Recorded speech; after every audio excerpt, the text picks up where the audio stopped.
प्यारे बच्चों नमस्कार। मैं कपिलदेव प्रसाद आपके अपना channel math reason by Kapildev sir पे हाजिर हूँ आपके लिए मैथ टॉप 10 मैथ लेकर।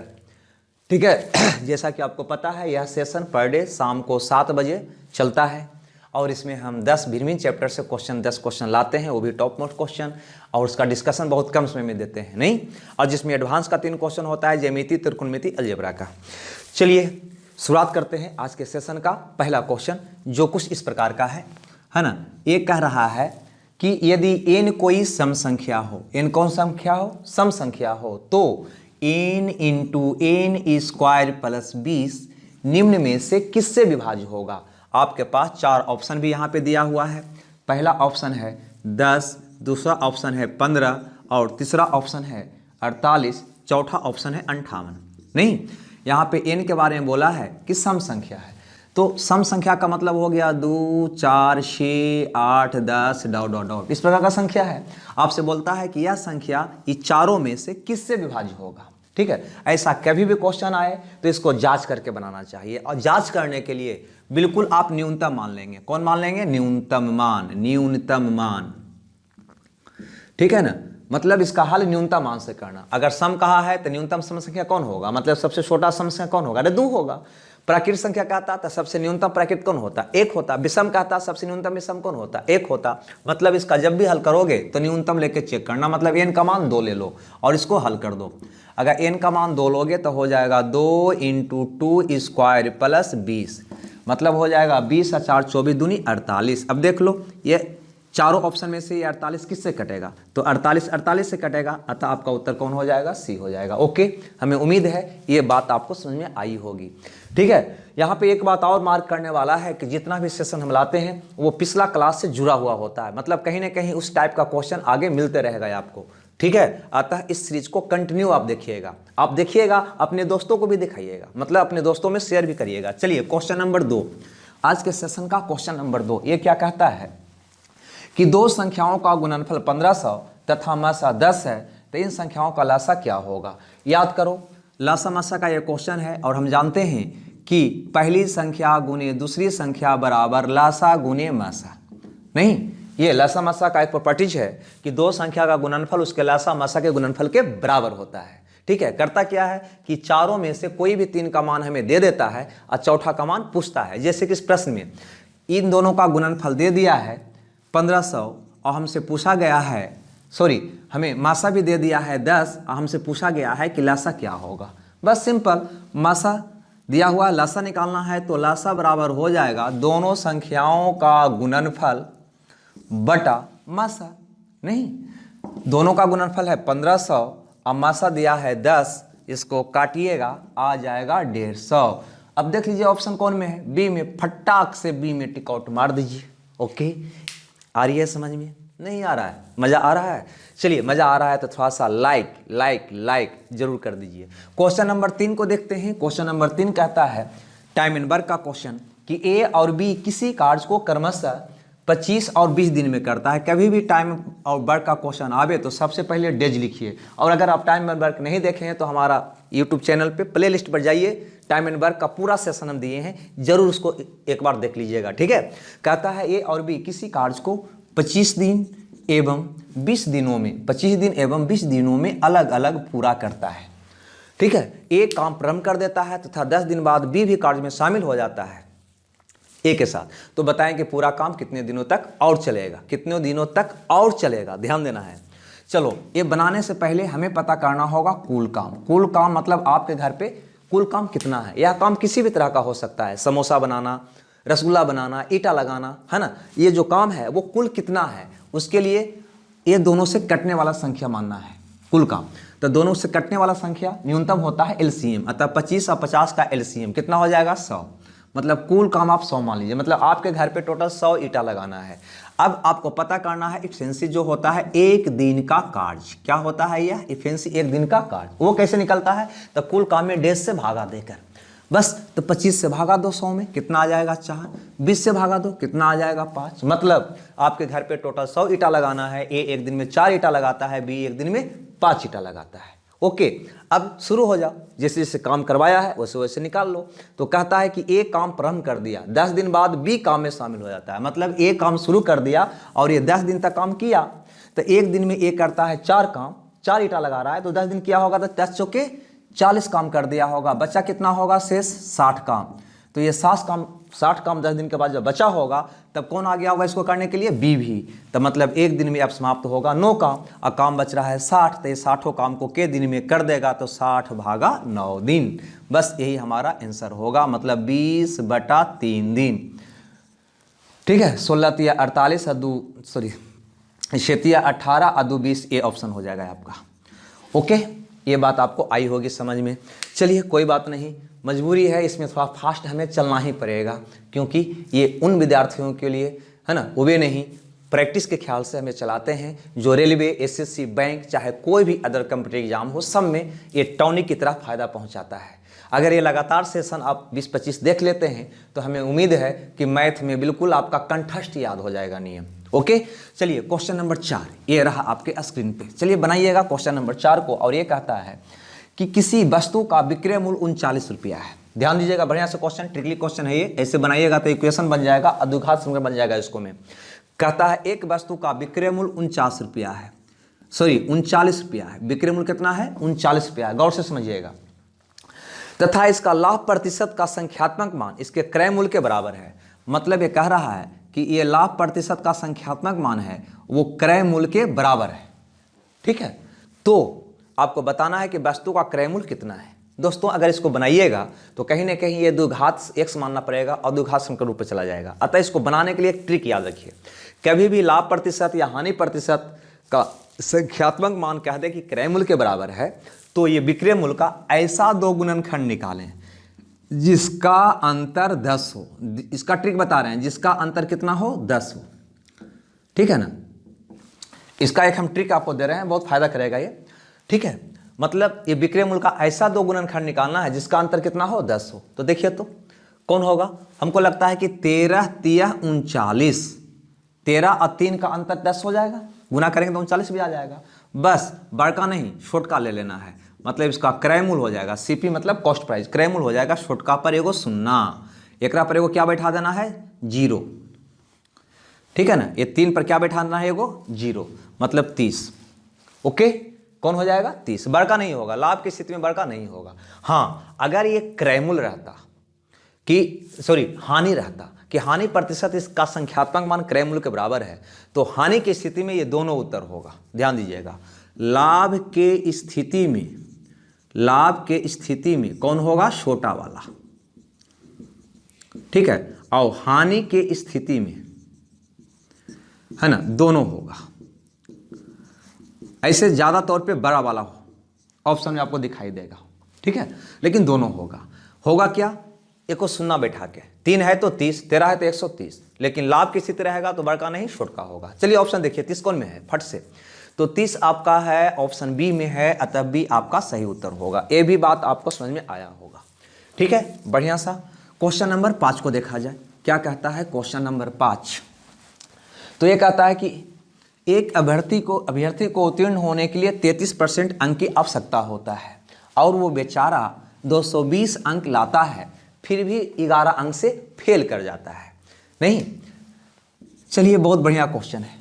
कहता है एक परीक्षा में उत्तीर्ण होने के लिए आपको 33% अंक चाहिए। क्या परसेंट अंक चाहिए? 33% अंक चाहिए। ठीक है, एक विद्यार्थी 220 अंक लाया। कितना अंक लाया? 220 अंक लाया, लेकिन फिर भी वो 11 अंक से फेल कर गया। 11 अंक से क्या कर गया? फेल कर गया। सोचो, अगर वो भगवान का पूजा पाठ करके गया होता, भगवान खुश हो गए होते और इसको 11 अंक और दे देते, तो ये भी क्या होता? पास हो जाता। मतलब यहाँ पे अगर देखा जाए उत्तीर्ण होने का आवश्यक न्यूनतम अंक तो है 33%, और यहाँ से अगर देखा जाए पास होने का आवश्यक न्यूनतम अंक तो हो जाएगा 231। दोनों चूंकि उत्तीर्णांक है, पास होने का न्यूनतम अंक है, अतः दोनों को क्या होना चाहिए? बराबर। नहीं, तो 33% का वैल्यू 231। हमसे पूछा गया कि पूर्णांक क्या है, परीक्षा का पूर्णांक क्या है, तो पूर्णांक हमेशा 100% होता है। ठीक है, तो इसका ये 7 गुना है, तो इसका 7 गुना कितना हो जाएगा? 700। पूर्णांक कितना का होगा? 700। 700 का मतलब आंसर बी। ओके, ये बात भी आपको समझ में आई होगी। चलिए अगला क्वेश्चन की ओर बढ़ते हैं। अब क्वेश्चन नंबर 6 जो नावा धारा का क्वेश्चन है। हमने पहले बोला है कि इसमें क्वेश्चन का कुछ सेशन ऐसा होगा जो प्रत्येक बार सीक्वेंस में आगे आते रहेगा लगातार रंग रूप बदलकर, और जब तक आएगा जब तक कि वो कंठस्थ आपको याद ना हो जाए। जैसे क्वेश्चन नंबर 6 पिछले सेशन में भी ये क्वेश्चन आया था, वो बार बार पर डे आ रहा है ताकि आपके दिमाग में वो बैठ जाए। यहाँ पे कहता है कि 1.5 किलोमीटर प्रति घंटा की गति से बहती हुई धारा प्रवाह के साथ नौका की गति 15 किलोमीटर प्रति घंटा है। ठीक है, याद करो हमने बताया था कि ऐसा कभी भी क्वेश्चन हो तो नाव की चाल को x मानना है, धारा की चाल को y मानना है, और धारा के दिशा में नाव का चाल अगर हो तो उसको x प्लस y कहोगे, जुड़ जाएगा। और अगर धारा का विपरीत इसका चाल हो नाव की तो उसको कहना है x माइनस y। ये बात हम 3 बार आपको हम बता चुके हैं पिछले क्लास में, बैक क्लास से हम बताते आ रहे हैं, और आपको जब कंठस्थ याद हो गया होगा, उबने लगे होंगे कि सर ये बार बार मत बताइए। नहीं, कोई बात नहीं, ठीक है। अब यहाँ पे गौर कीजिए, कहता है कि 1.5 किलोमीटर प्रति घंटा की गति से बहती हुई धारा, मतलब धारा का चाल यहाँ पे 1.5 दिया है, मतलब y का मान होगा 1.5 किलोमीटर प्रति घंटा। 1.5 किलोमीटर प्रति घंटा के चाल से बहती हुई धारा प्रवाह के साथ मतलब धारा के साथ, मतलब धारा का दिशा में नौका की गति 15 किलोमीटर प्रति घंटा है। 15 किलोमीटर प्रति घंटा है, मतलब धारा का दिशा में मतलब x प्लस y हो गया 15 किलोमीटर प्रति घंटा। तो धारा का विपरीत उसकी गति क्या होगा, मतलब आपसे पूछा गया कि x माइनस y, धारा का विपरीत मतलब पूछा गया x माइनस y क्या होगा। ओके, तो यहाँ पर गौर से देखो, x प्लस y 15 है, y 1.5 है, तो x प्लस y मतलब 15 में से 1.5 को घटा दोगे तो x निकल जाएगा, बिल्कुल निकल जाएगा। तो पहले x निकालो, तो 15 में से 1 गया 14, 14 में से 0.5 गया 13.5। ठीक है, x का मान 13.5, y का मान 1.5, तो 13.5 में से 1.5 को घटाओ, x माइनस y का मतलब 13.5 में से 1.5 को घटाओ तो आपको आ जाएगा 12 kilometre per hour.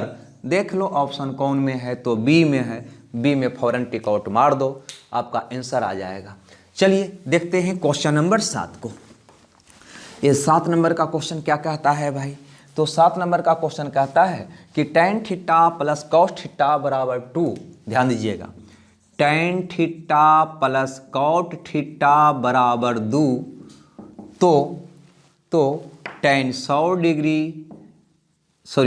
100 theta power 100 है प्लस cot के पावर 100 का मान क्या होगा।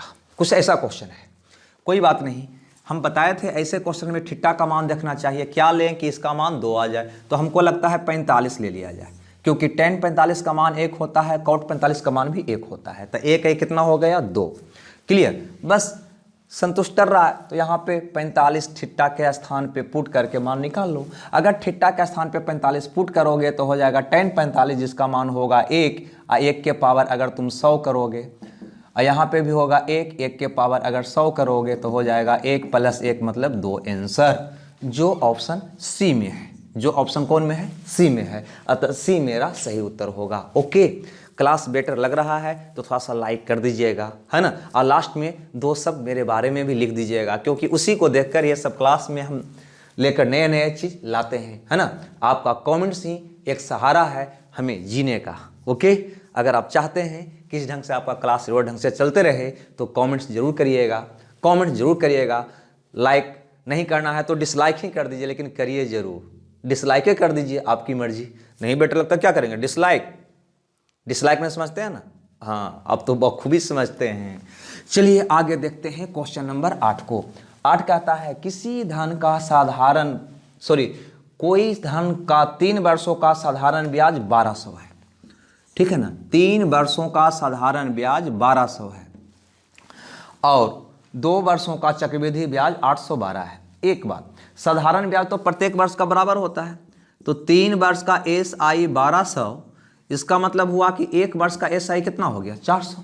1 वर्ष का SI कितना हो गया 400। हम 2 वर्ष का लेते हैं तो 1 वर्ष का 400, तो 2 वर्ष का कितना हो जाएगा 800 नहीं।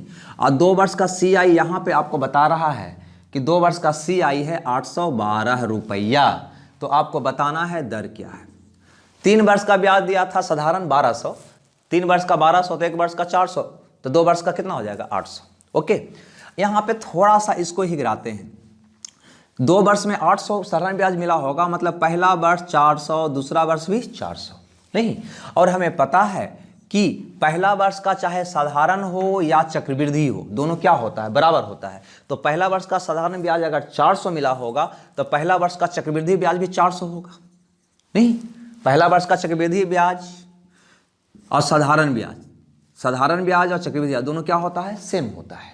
तो पहला वर्ष साधारण ब्याज अगर 400 तो यहाँ पर चक्रवृद्धि ब्याज भी 400, लेकिन 2 वर्ष का चक्रवृद्धि ब्याज 812 है। इसका मतलब पहला वर्ष में 400 मिला होगा तो दूसरा वर्ष में 412 मिला होगा। ये 12 रुपया ज़्यादा क्यों मिला होगा, क्योंकि ब्याजों का ब्याज मिला होगा, मतलब ये 400 का ब्याज मिला होगा 12 रुपया। तो हम कहेंगे कि 400 रुपये का 1 वर्ष का चक्रवृद्धि ब्याज है 12 रुपया।